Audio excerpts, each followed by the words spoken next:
Hi friends, welcome to channel ಅಡುಗೆ ಮನೆಗೆ.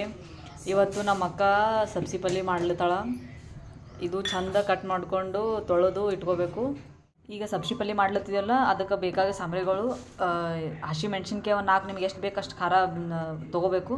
ಮತ್ತು ಬೆಳ್ಳುಳ್ಳಿ, ಮತ್ತು ಇದು ಶೇಂಗಾದ್ದು ಹರ್ಕೋಬೇಕು, ಪುಡಿ ಮಾಡ್ಕೋಬೇಕು. ಪುಡಿ ಮಾಡಿಕೊಂಡು ಈಗ ಹ್ಯಾಂಗೆ ಮಾಡೋದು ತೋರಿಸ್ತೀನಿ ಬರ್ರಿ. 2 ಸ್ಪೂನ್ ಹಾಕಬೇಕು. ಅದು ಯಾಕಂದ್ರೆ ಸ್ವಲ್ಪ ಮೆಣಸಿನ್ಕಾಯಿ ಎಲ್ಲ ಫ್ರೈ ಆಗಬೇಕಿಲ್ಲ, ಜರ ಹಸಿ ವಾಸನೆ ಹೋಗಬೇಕು. ಆಮೇಲೆ ಬೆಳ್ಳುಳ್ಳಿ ಹಾಕಬೇಕು. ಸ್ವಲ್ಪ ಅದು ಕೆಂಪು ಹಾಕಬೇಕು, ಸ್ವಲ್ಪ ಕೆಂಪು ಆಗತ್ತನ ಫ್ರೈ ಮಾಡಬೇಕು.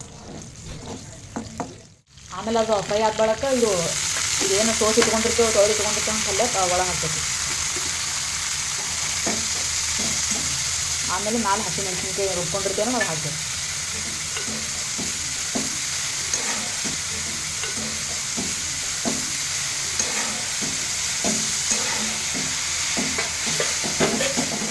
ಪುಡಿ ಮಾಡ್ಕೊಂಡಿರ್ತೀವಲ್ಲ ಶೇಂಗಾ, ಅದು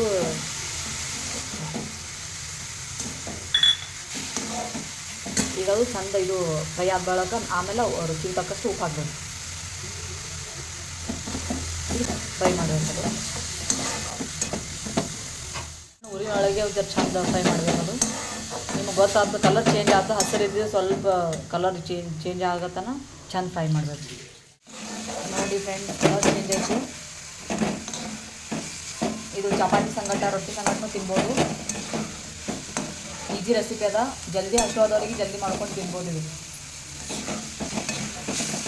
ನೋಡಿ ಫ್ರೆಂಡ್ಸ್, ಈಗ ನಾನು ಪ್ಲೇಟಲ್ಲಿ ಹಾಕ್ತಾಯಿದ್ದೀನಿ. ನೀವು ಮನೆಯಲ್ಲಿ ಟ್ರೈ ಮಾಡಿ ಹೇಗಿದೆ ಅಂತ ಹೇಳಿ ನಮ್ಮಲ್ಲಿ ಕಾಮೆಂಟ್ ಬಾಕ್ಸಲ್ಲಿ ತಿಳಿಸಿ.